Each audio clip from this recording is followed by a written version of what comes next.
కిరు జల విద్యుత్ ప్రాజెక్టును ఏ నదిపై అభివృద్ధి చేస్తున్నారు? చీనాబ్ నదిపై. జమ్మూ అండ్ కాశ్మీర్లోని కిశ్వార్ జిల్లాలో ఉన్న కిరు జల విద్యుత్ ప్రాజెక్టు 83% పైగా నిర్మాణం పూర్తవడంతో తుది దశలోకి ప్రవేశించింది. ఇది చీనాబ్ నదిపై అభివృద్ధి చేయబడుతున్న 624 మెగావాట్ల రన్ ఆఫ్ ది రివర్ జల విద్యుత్ ప్రాజెక్టు. ఈ ప్రాజెక్టు కిర్తాయ్ 2 ప్రాజెక్టు మరియు క్వార్ ప్రాజెక్టు మధ్య ఉంటుంది. భూకంపం కారణంగా నష్టపోయిన వెనిజులాకు మానవతా సహాయం అందించడానికి భారతదేశం ప్రారంభించిన ఆపరేషన్ పేరు ఏమిటి? Operation Amistad. 2026 జూన్ 24న వెనిజులాలో సంభవించిన వినాశకరమైన జంట భూకంపాల తర్వాత ఆ దేశంలో మానవతా సహాయం మరియు విపత్తు సహాయక చర్యలకు మద్దతుగా భారతదేశం ఆపరేషన్ అమిస్టాడ్ను ప్రారంభించింది.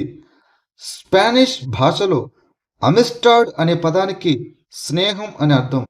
స్థానిక అధికారులకు సహాయం చేయడానికి భారత సైన్యానికి చెందిన 60 పారా ఫీల్డ్ హాస్పిటల్ నుంచి 41 మంది సభ్యులతో కూడిన ప్రత్యేక సహాయక మరియు వైద్య బృందాన్ని మోహరించారు.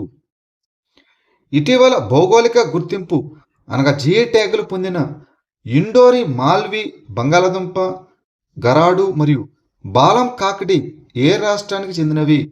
మధ్యప్రదేశ్. ఇండోరి మాల్వి బంగాళాదుంప, గరడు మరియు బాలం కాకడి మధ్యప్రదేశ్ రాష్ట్రానికి చెందినవి. ఇందులో ఇండోరి మాల్వి బంగాళాదుంప ప్రధానంగా ఇండోర్ ప్రాంతంలో పండించే దీనిలో చక్కెర మరియు పిండి పదార్థం తక్కువగా ఉంటాయి. అందువలన ఇవి చిప్స్ మరియు ఫ్రైస్ తయారు చేయడానికి అనువైనది. అదేవిధంగా గరడు మాల్వా ప్రాంతంలో ప్రసిద్ధి చెందిన పిండి పదార్థం అధికంగా ఉండే ఒక శీతాకాలపు దుంప. దీనిని సాధారణంగా స్థానిక మసాలాలు మరియు నిమ్మరసంతో బాగా వేయించి తింటారు. ఇక బాలం కాకడి అనేది రత్నాంలోని సైలానా ప్రాంతానికి చెందిన ఒక పెద్ద రసవంతమైన మరియు దోసకాయ రకం.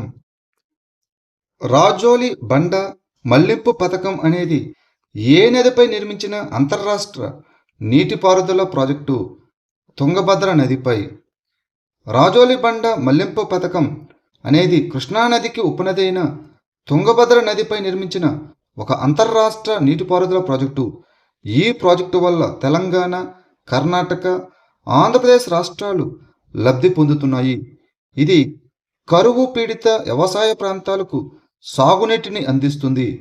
దీర్ఘకాలికంగా పెండింగ్లో ఉన్న నీటి పంపిణీ వివాదాన్ని పరిష్కరించాలని తెలంగాణ ముఖ్యమంత్రి రేవంత్ రెడ్డి కేంద్రాన్ని కోరారు. సవాలులో పూడిక పేరుకుపోవడం, కాలువల నిర్వహణ, కేటాయించిన నీటిని సరిగ్గా వినియోగించుకోకపోవడం మరియు అంతర్రాష్ట్ర వివాదాలు ఉన్నాయి.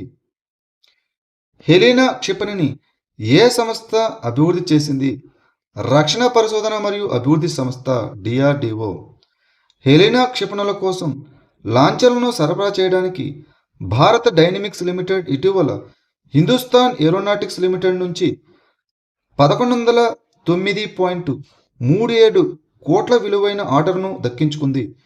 హెలీనా అనగా హెలికాప్టర్ లాంచ్డ్ నాగ్ అనేది రక్షణ పరిశోధన మరియు అభివృద్ధి సంస్థ DRDO అభివృద్ధి చేసిన స్వదేశీ 3వ తరం fire and forget anti tank guided క్షిపణి వ్యవస్థ.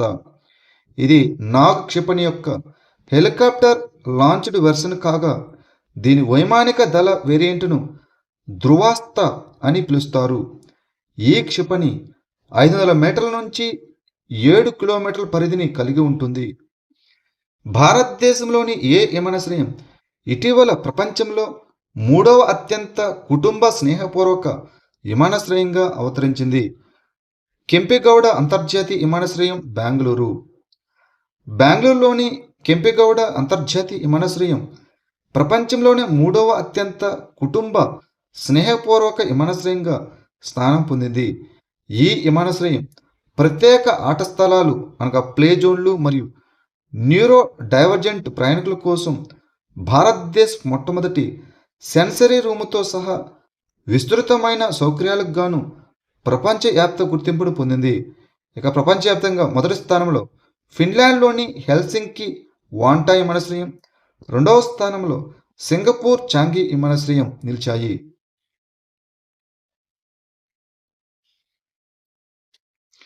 14వ పాస్పోర్ట్ సేవా దినోత్సవం సందర్భంగా భారతీయ పాస్పోర్టును ప్రాథమికంగా ఏ విధంగా పరిగణించాలని విదేశీ వ్యవహారాల మంత్రిత్వ శాఖ స్పష్టం చేసింది.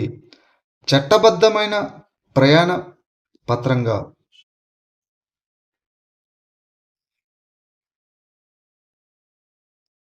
14వ పాస్పోర్ట్ సేవా దినోత్సవం సందర్భంగా భారతీయ పాస్పోర్టును ప్రాథమికంగా ఏ విధంగా పరిగణించాలని విదేశీ వ్యవహారాల మంత్రిత్వ శాఖ స్పష్టం చేసింది.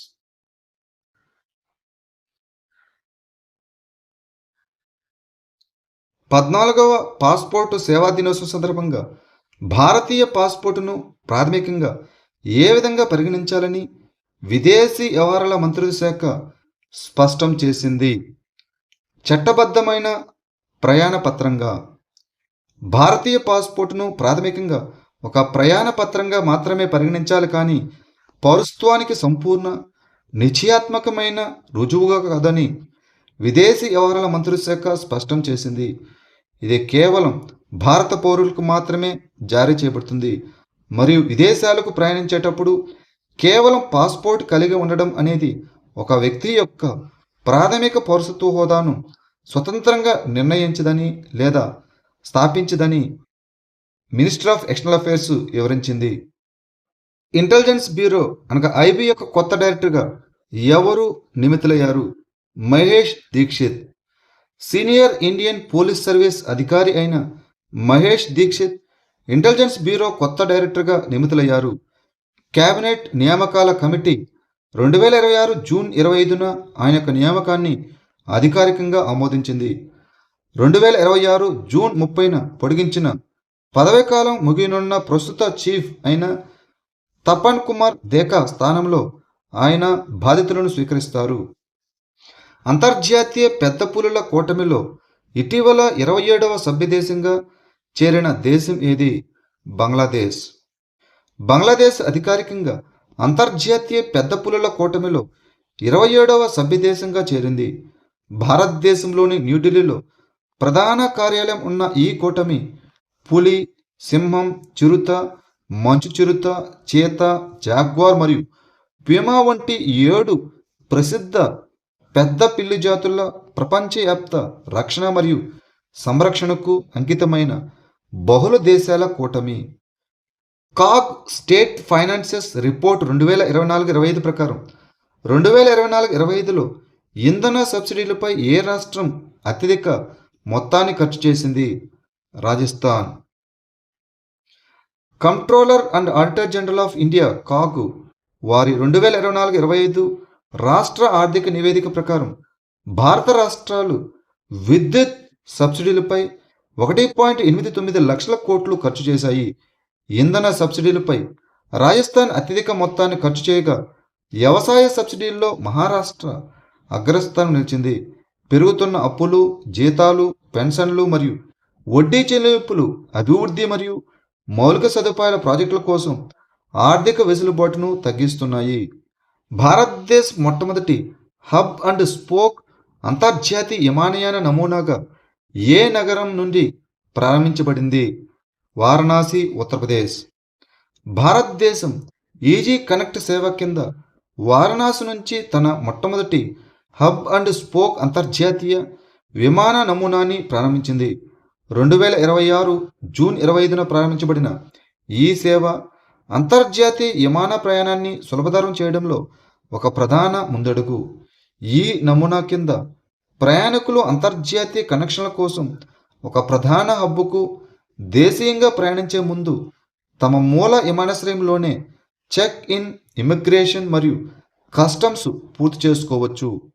బసిర్హాట్, సుందర్బన్, జంగీపూర్ మరియు ఆరాంబాగ్ అనే ఈ జిల్లాల ఏర్పాటును ఇటీవల ఏ రాష్ట్ర ప్రభుత్వం ప్రతిపాదించింది? పశ్చిమ బెంగాల్. పశ్చిమ బెంగాల్ ప్రభుత్వం 2026-27 బడ్జెట్లో 5 కొత్త జిల్లాల ఏర్పాటును ప్రతిపాదించింది. ప్రతిపాదిత జిల్లాలు కోల్కతా, బసిర్హాట్, సుందర్బన్, జంగీపూర్ మరియు ఆరాంబాగ్. పరిపాలనను వికేంద్రీకరించడం, పాలన సామర్థ్యాన్ని మెరుగుపరచడం మరియు ప్రజాసేవలను పౌరులకు చేరువ చేయడం ఈ ఇనిషియేటివ్ యొక్క లక్ష్యాలు. సుందర్బన్ జిల్లా తన సున్నితమైన తీర ప్రాంత పర్యావరణ వ్యవస్థ కారణంగా పర్యావరణ మార్పులను తట్టుకునే సామర్థ్యం మరియు పర్యావరణ నిర్వహణపై దృష్టి సారిస్తుంది. Copper chlorine CuCl thermochemical cycle ఆధారంగా పనిచేసే ప్రపంచంలోనే మొట్టమొదటి హైడ్రోజన్ ఉత్పత్తి కేంద్రాన్ని ఏ రాష్ట్రంలో ప్రారంభించారు? తమిళనాడు. అణుశక్తి విభాగం కాపర్ క్లోరిన్ థర్మోకెమికల్ సైకిల్ ఆధారంగా పనిచేసే ప్రపంచంలో మొట్టమొదటి హైడ్రోజన్ ఉత్పత్తి కేంద్రాన్ని ప్రారంభించింది. ఈ కేంద్రం తమిళనాడులోని కల్పకంలో ఉన్న ఇందిరాగాంధీ అణు పరిశోధన కేంద్రంలో నెలకొని ఉంది. ఇది కార్బన్ రహిత హైడ్రోజన్ను ఉత్పత్తి చేయడానికి ఫాస్ట్ బ్రేడర్ టెస్ట్ రియాక్టర్ నుంచి వెలువడే అణు ప్రక్రియ ఉష్ణాన్ని ఉపయోగిస్తుంది. కాపర్ క్లోరిన్ థర్మోకెమికల్ ప్రక్రియను భాభా అణు పరిశోధన కేంద్రం స్వదేశీయంగా అభివృద్ధి చేసింది. ISSF జూనియర్ ప్రపంచ ఛాంపియన్షిప్ 2026లో 10 మీటర్ల ఎయిర్ రైఫిల్ పురుషుల జూనియర్ ఈవెంట్లో భారతదేశం తరపున స్వర్ణ పతకాన్ని ఎవరు గెలుచుకున్నారు? ప్రీతం కెండ్రే. జర్మనీలో సుల్లో జరిగిన ISSF జూనియర్ ప్రపంచ ఛాంపియన్షిప్ 2026లో 10 మీటర్ల ఎయిర్ రైఫిల్ పురుషుల జూనియర్ విభాగంలో ప్రీతం కెండ్రే భారతదేశానికి స్వర్ణ పతకాన్ని గెలుచుకున్నాడు. పూణేకి చెందిన ఈ 16 ఏళ్ల షూటర్ ఫైనల్లో అద్భుతమైన 251.3 స్కోరు సాధించి పోడియంపై అగ్రస్థానాన్ని కైవసం చేసుకున్నాడు. మహాదేవ్ కోలి తెగ ప్రధానంగా ఏ రాష్ట్రంలో కనిపిస్తుంది? మహారాష్ట్ర. మహారాష్ట్రలోని పశ్చిమ కనుమల్లో వాతావరణ మార్పులకు అనుగుణంగా మారడం, అటవీ సంరక్షణ మరియు సుస్థిర జీవన విధానాలపై వారికున్న సాంప్రదాయ పరిజ్ఞానం కారణంగా మహాదేవ్ కోలి తెగ ఇటీవల వార్తల్లో నిలిచింది. ఈ మహాదేవ్ కోలి వారు మహారాష్ట్రలోని పూణే, అహ్మద్నగర్ మరియు నాసిక్ జిల్లాల్లో ప్రధానంగా కనిపించే ఒక షెడ్యూల్డ్ తెగ. వీరు తమ పేరును మహాదేవుడు అనగా శివుడి నుంచి పొందారు మరియు దేవనగరి లిపిని ఉపయోగించి మరాఠీ భాషను మాట్లాడతారు.